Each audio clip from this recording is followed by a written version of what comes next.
सत्येंद्र जैन साहब को जब अरेस्ट किया गया था तब ये कहा गया था कि भारतीय जनता पार्टी साजिश कर रही है। 2 साल से ज्यादा समय से वो जेल में है, अभी उनके बारे में बातचीत बंद हो गई। जो कुछ हुआ वो सब कागजों में और केवल जो है किताबों में दिखाने के लिए पोस्टर्स पर भ्रष्टाचार के द्वारा आम आदमी पार्टी के एमएलए और उनके मंत्रियों के जो है संपत्ति में वृद्धि हुई, इसके अतिरिक्त और कुछ नहीं हुआ। अरविंद केजरीवाल बार बार कह रहे हैं, कहते मेरे खिलाफ कभी कुछ कांड के बाद ले आया जा रहा है, साजिश की जा रही है। जेल से बेल पर छूट करके आए हुए व्यक्ति अपने आप को शहीद का दर्जा देने की जो कोशिश कर रहे हैं उसको भी जनता पहचानती है। 2 तारीख को वापस जा रहे हैं, पता नहीं कितने दिन बाद में वापस लौट के आएंगे। ओपोनेंट्स को देख के रणनीति बनानी पड़ी है, तो मतलब कोई अलग रणनीति भाजपा को तैयार करनी पड़ रही है। कांग्रेस अलग लड़ रही है, आम आदमी पार्टी अलग लड़ रही है, बाकी जगह इकट्ठे होकर लड़ रहे हैं। आम आदमी पार्टी कांग्रेस की बी टीम बनकर के आधे से ज्यादा लोकसभा चुनाव में क्षेत्रों में हलकों में चुनाव लड़ रही है और बचे हुए हलकों में कांग्रेस आम आदमी पार्टी की बी टीम बनकर के चुनाव लड़ रही है। मौसमी पारे ਦੇ ਨਾਲ ਚੋਣਾਂ ਦਾ ਪਾਰਾ ਵੀ ਜਿਹੜਾ ਹੈਗਾ ਵਧੀ ਜਾ ਰਿਹਾ ਹੈ, ਸਿਆਸਤ ਗਰਮਾਈ ਜਾ ਰਹੀ ਹੈ। ਹਰ ਕੋਈ ਗੈਸ ਕਰ ਰਿਹਾ ਹੈ ਕਿ ਹੁਣ ਸਰਕਾਰ ਕਿਆ ਰਿਪੀਟ ਹੋਵੇਗੀ। ਹਾਲਾਂਕਿ ਭਾਜਪਾ कह रही है कि ਅਸੀਂ ਤਾਂ ਰਿਪੀਟ ਕਰਾਂਗੇ। ਇਸ ਵੇਲੇ ਯੂਨੀਅਨ ਮਿਨਿਸਟਰ ਗਜਿੰਦਰ ਸ਼ੇਖਾਵਤ ਸਾਡੇ ਨਾਲ ਹੈ, ਗੱਲਬਾਤ ਕਰ ਲੈਣੇ ਆ। ਸ਼ੇਖਾਵਤ ਸਰ, ਪੀਐਮ ਮੋਦੀ ਨੇ ਹੁਣ तमाम रैली ਕੀਤੀਆਂ ਇੱਥੇ ਪੰਜਾਬ 'ਚ, ਤੇ ਉਸ ਨਾਲ ਤੁਹਾਨੂੰ ਕੀ ਲੱਗਦਾ ਪੰਜਾਬ 'ਚ ਕਿੰਨਾ ग्राफ ਵਧਿਆ? देखिए, प्रधानमंत्री जी की रैली के बाद में निश्चित रूप से वोट्स कंसोलिडेशन भी होता है और एक नई ऊर्जा जो है वो प्रस्फुटित होती है, विकिरणित होती है। तो निश्चित रूप से उन तीनों रैली से पंजाब के परिदृश्य में बड़ा परिवर्तन आएगा। लेकिन मैं इसको दूसरे दृष्टिकोण से भी देखता हूं। जिस तरह से पंजाब की इन तीनों रैलीज, गुरदासपुर, जालंधर और पटियाला, इन तीनों रैलीज को लेकर के लोगों में उत्साह था। एक एक लोकसभा से निकल करके जिस तरह से हजारों की संख्या में लोग पहुंचने के साथ साथ में विश्व के सबसे लोकप्रिय नेता नरेंद्र मोदी जी को लेकर के जिस तरह से उनके लोगों में एक चार्ज था, करंट था, वो इस बात का परिचय है कि पंजाब में भी बदलाव की आहट स्पष्ट रूप से महसूस की जा रही है। सर, प्रधानमंत्री मोदी आए, लेकिन बाकी पार्टी के बड़े लीडर्स की गल करिए, राहुल गांधी आ रहे हैं, अज अमृतसर आ रहे हैं, इस तो इलावा केजरीवाल के कल आने की जी सूचना है वो आ रहे हैं। तो लगता है कि उस नाल उत्थे भी फर्क पेगा। और केजरीवाल जिस तरह जेल चो जमानत लैके बाहर आए हैं, तो लगता है कि सिंपथी वोट्स मिल सकती हैं। देखिए, आम आदमी पार्टी और उनके नेताओं के चाल, चरित्र और चेहरे को अब पंजाब और देश की जनता पहचान चुकी है। पंजाब की जनता ने जिस उत्साह के साथ में, जिस अपेक्षा के साथ, जिस आकांक्षा के साथ में आम आदमी पार्टी को 2022 के विधानसभा चुनाव में प्रचंड बहुमत से सरकार बनाने का आशीर्वाद दिया था। आप चाहे महिलाओं से बात कर लीजिए, युवाओं से बात कर लीजिए, रोजगार करने वाले लोगों से बात कर लीजिए, आप छोटे कारोबारियों से बात कर लीजिए, हर एक के साथ में धोखा जो है पंजाब में हुआ।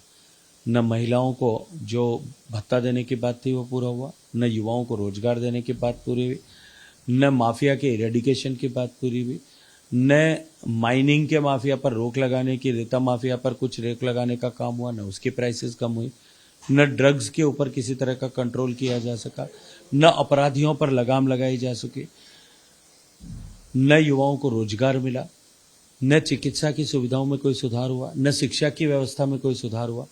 जो कुछ हुआ वो सब कागजों में और केवल जो है किताबों में दिखाने के लिए पोस्टर्स पर सुधार हुआ। अगर कोई और सुधार हुआ तो भ्रष्टाचार के द्वारा कमाए गए धन से आम आदमी पार्टी के एमएलए और उनके मंत्रियों के जो है संपत्ति में वृद्धि हुई, इसके अतिरिक्त और कुछ नहीं हुआ। इसलिए प्रदेश की जनता बहुत अच्छी तरह से अब समझ चुकी है। जेल से बेल पर छूट करके आए हुए व्यक्ति अपने आप को शहीद का दर्जा देने की जो कोशिश कर रहे हैं उसको भी जनता पहचानती है। अब इस तरह के विजिट से किसी तरह का कोई लाभ नहीं होने वाला है। अपराध की गल की कि अपराध वध रहा, मूसेवाला केस हर एक पंजाबी के दिल च है हजे तक। ਤੇ ਉਹਨਾਂ ਦੇ ਫਾਦਰ ਬਲਕੌਰ ਸਿੰਘ ਉਹ ਕਾਂਗਰਸ ਲਈ ਪ੍ਰਚਾਰ ਕਰ ਰਹੇ ਨੇ, ਸੁਖਜਿੰਦਰ ਸਿੰਘ ਰੰਧਾਵਾ ਲਈ ਪ੍ਰਚਾਰ ਕਰ ਰਹੇ ਨੇ। ਤੁਹਾਨੂੰ ਲੱਗਦਾ ਕਿ ਉਸ ਦਾ ਫਾਇਦਾ ਪੰਜਾਬ ਚੋਂ ਲੈ ਜਾਣਗੇ ਇਸ ਚੀਜ਼ ਦਾ? देखिए, कांग्रेस पार्टी का जिस तरह से ग्राफ पूरे देश भर में गिरा है, कांग्रेस पार्टी के प्रति जिस तरह से देश भर के लोगों की श्रद्धा समाप्त हुई है और देश की जनता ने इस बात को मान लिया है कि इन्होंने देश को लूट करके एक परिवार को समृद्ध करने के अतिरिक्त और कुछ नहीं करना। और पिछले 10 साल में जिस तरह से गरीब के जीवन में माननीय नरेंद्र मोदी जी के नेतृत्व में परिवर्तन हुआ, 25 करोड़ लोग गरीबी की रेखा से बाहर निकले। देश के गरीब को पहली बार एहसास हुआ कि कोई सरकार और नेता है जो हमारे खैर ख्वाह है, हमारे लिए काम करते। इसके अतिरिक्त देश की सीमाएं जिस तरह से सुरक्षित हुई, देश की छवि जिस तरह से विश्व भर में बदली, देश की आर्थिक हालात जिस तरह से पूरी दुनिया में सबसे बेहतर हुए, कोरोना को जिस तरह से प्रबंधन किया गया, इस सब के बाद में भारतीय जनता पार्टी के प्रति श्रद्धा और विश्वास जिस तरह से बढ़ा है, अब कांग्रेस के लिए संभावनाएं जो है वो बहुत कम और बहुत थोड़ी हो गई हैं।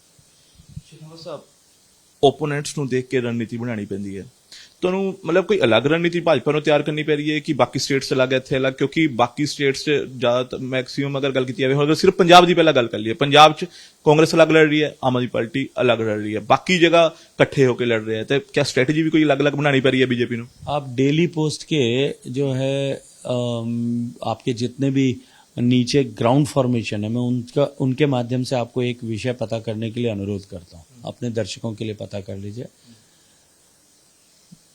चंडीगढ़ में, दिल्ली में वो सब एक होकर के चुनाव लड़ रहे हैं, पंजाब में अलग अलग चुनाव लड़ रहे हैं, लेकिन वो कितना अलग अलग हैं एक बार वो धरातल पर पता कर लीजिए। आम आदमी पार्टी कांग्रेस की बी टीम बनकर के आधे से ज्यादा लोकसभा चुनाव में क्षेत्रों में हलकों में चुनाव लड़ रही है और बचे हुए हलकों में कांग्रेस आम आदमी पार्टी की बी टीम बनकर के चुनाव लड़ रही है। ਤੁਹਾਨੂੰ ਲੱਗ ਰਿਹਾ ਹੈ ਕਿ ਉਹ ਪ੍ਰਚਾਰ ਘੱਟ ਕਰ ਰਿਹਾ ਹੈ ਜਿੱਥੇ ਦੂਸਰੇ ਨੂੰ ਫਾਇਦਾ ਪਹੁੰਚਾਣਾ ਹੈ ਉੱਥੇ ਖੁਦ ਦਾ ਪ੍ਰਚਾਰ ਘੱਟ ਕਰ ਰਿਹਾ है दोनों पार्टी इस तरह अपने फॉर्मेशन पे पता करके देख लीजिए, आपको अपने आप इस बात की जानकारी हो जाएगी, मुझे कहने की आवश्यकता ही नहीं। ਤੁਹਾਨੂੰ ਇਹ ਰਿਪੋर्ट्स मिल गई हैं 100% हो गया है, सारा पंजाब की जनता अब इस बात को समझ रही है। शेखावत साहब एक आखिरी सवाल मेरा रहेगा एक ਤੇ ਅਰਵਿੰਦ ਕੇਜਰੀਵਾਲ ਬਾਰ-ਬਾਰ ਕਹਿ ਰਹੇ ਨੇ ਕਹਿੰਦੇ ਮੇਰੇ ਖਿਲਾਫ ਕਦੀ ਕੁਝ ਕੱਢ ਕੇ ਬਾਹਰ ਲਿਆਇਆ ਜਾ ਰਿਹਾ ਸਾਜ਼ਿਸ਼ਾਂ ਕੀਤੀ ਜਾ ਰਹੀਆਂ ਨੇ ਕਹਿੰਦੇ ਹੁਣ ਸਵਾਤੀ ਮਾਲੀਵਾਲ ਨੂੰ ਮੇਰੇ ਖਿਲਾਫ ਜਿਹੜਾ ਪ੍ਰੈਜ਼ੈਂਟ ਕੀਤਾ ਜਾ ਰਿਹਾ ਹੈ ਇਹ ਚੀਜ਼ਾਂ ਨੇ ਤੇ ਇੱਕ ਸਵਾਲ ਨਾਲ ਹੀ ਮੇਰਾ ਹੋਰ ਰਹੇਗਾ ਤੁਹਾਨੂੰ ਲੱਗਦਾ ਨਹੀਂ ਬਾਕੀ ਦੇਸ਼ ਨੂੰ ਮਨਾਉਣਾ ਔਰ ਪੰਜਾਬ ਔਰ ਪੰਜਾਬੀ ਜਿਹੜਾ ਕੌਮ ਹੈ ਉਸ ਨੂੰ ਮਨਾਉਣਾ ਕੋਈ डिफरेंस रहता?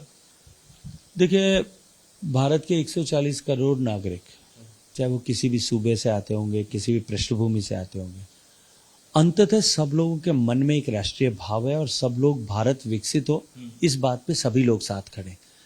भारत के किसी भी सूबे के लोग होंगे, किसी भी क्षेत्र के लोग होंगे, गरीब के जीवन में परिवर्तन आना चाहिए, नरेंद्र मोदी के इस नारे के साथ में सभी लोग खड़े और इस विचार के साथ में सब लोग खड़े।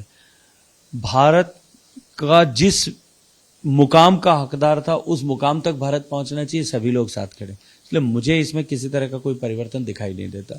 ठीक है, पॉलिटिकल पोजीशनिंग के फर्क जो रहे हैं पिछले 3 दशक तक गठबंधन में रहने के कारण से जो हमारी कमजोरियां यहाँ उत्पन्न हो गई थी वो चुनौतियां हमारे सामने थी, लेकिन पिछले 2 साल में हमने उसको भी रिकवर किया है। आदरणीय सुनील जाखड़ जी के नेतृत्व में पार्टी की ताकत कई गुना बढ़ी है।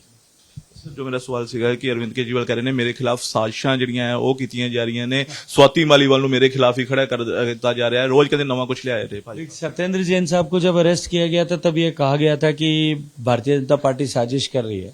2 साल से ज्यादा समय से वो जेल में है, अभी उनके बारे में बातचीत बंद हो गई है। मनीष सिसोदिया साहब को जब अरेस्ट किया गया था तब भी इसी तरह की टिप्पणी की गई थी कि हमारे खिलाफ साजिशें की जा रही है। अभी उनको 1 साल हो गया, उनके बारे में भी बातचीत बंद हो गई। 2 तारीख को वापस जा रहे हैं, पता नहीं कितने दिन बाद में वापस लौट के आएंगे। और जो इनकी पार्टी का चेहरा अब बेनकाब हुआ है, महिलाओं के सम्मान की बात करने वाले, जब एक महिला का और वो भी साधारण नहीं, former chairman of women's commission, वर्तमान की राज्यसभा की सांसद, जब उसका चीरहरण हो रहा था, उसकी अस्मिता पर हाथ डाला जा रहा था, तब मुख्यमंत्री धृतराष्ट्र की तरह आंख पर पट्टी बांध करके बैठे थे। और इतना ही नहीं, धृष्टता की पराकाष्ठा ये कि उनको सम्मान दे करके उनको साथ बिठा करके घूम रहे थे।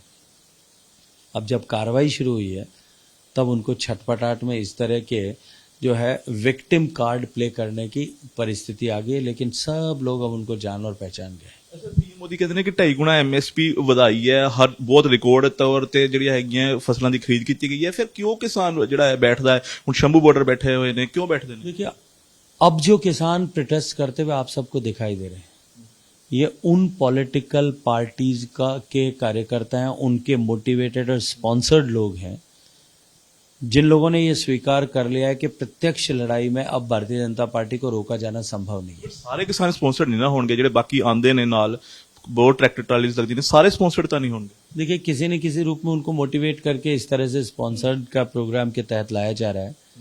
लेकिन भारतीय जनता पार्टी ने हमेशा ही ये स्टैंड रखा है, हमारे दरवाजे बातचीत के लिए खुले हैं। लोकतांत्रिक व्यवस्था में यदि आपको अपनी आवाज उठाने की बात या आपको अपनी आवाज देश की जनता के सामने पहुंचाने की स्वतंत्रता है, आजादी है, तो भारतीय जनता पार्टी के कार्यकर्ताओं को भी आजादी है। Let us play on parity. Gajinder Shekhawat ਨਾਲ ਅਸੀਂ ਗੱਲਬਾਤ ਕੀਤੀ ਤੇ ਸਿੱਧਾ ਇੱਕ ਵੱਡਾ ਆਰੋਪ ਗਜਿੰਦਰ ਸ਼ੇਖਾਵਤ ਜੀ ਨੇ ਇਸ ਵੇਲੇ ਲਗਾਇਆ ਹੈ। ਸਿੱਧੇ ਤੌਰ ਤੇ ਕਿਹਾ ਹੈ ਕਿ ਜਿਸ ਤਰ੍ਹਾਂ ਪੰਜਾਬ 'ਚ ਕਾਂਗਰਸ ਔਰ ਆਮ ਆਦਮੀ ਪਾਰਟੀ ਚਾਹੇ ਅਲੱਗ-ਅਲੱਗ ਲੜ ਰਹੀ ਹੈ, ਲੇਕਿਨ ਕੁਝ ਸੀਟਸ ਤੇ ਇੱਕ ਦੂਸਰੇ ਨੂੰ ਫਾਇਦਾ ਪਹੁੰਚਾਉਣ ਲਈ ਆਪਣਾ ਪ੍ਰਚਾਰ ਘੱਟ ਕੀਤਾ ਜਾ ਰਿਹਾ, ਜਿੱਥੇ ਦੂਸਰੇ ਨੂੰ ਫਾਇਦਾ ਪਹੁੰਚਾਉਣਾ ਹੈ। ਹੁਣ ਕੀ ਇਸ ਦੀ ਗਰਾਊਂਡ ਰਿਐਲਿਟੀ ਹੈ, ਤਮਾਮ ਚੀਜ਼ਾਂ ਜੋ ਹੈ 4 ਤਰੀਕ ਨੂੰ ਜਦੋਂ ਰਿਜ਼ਲਟ ਆਏਗਾ ਪਤਾ ਲੱਗ ਜਾਏਗਾ। ਡੇਲੀ ਪੋਸਟ ਪੰਜਾਬ ਹਰਿਆਣਾ ਹਿਮਾਚਲ ਲਗਾਤਾਰ ਤੁਹਾਨੂੰ ਹਰ ਖਬਰ ਅਪਡੇਟ ਪਹੁੰਚਾਉਂਦਾ ਰਹੇਗਾ। ਵੀਡੀਓ ਜਰਨਲਿਸਟ ਵਿਕਾਸ ਦੇ ਨਾਲ ਅੰਕੁਸ਼ ਕੋਹਲੀ, ਡੇਲੀ ਪੋਸਟ ਪੰਜਾਬ ਹਰਿਆਣਾ ਹਿਮਾਚਲ, ਚੰਡੀਗੜ੍ਹ।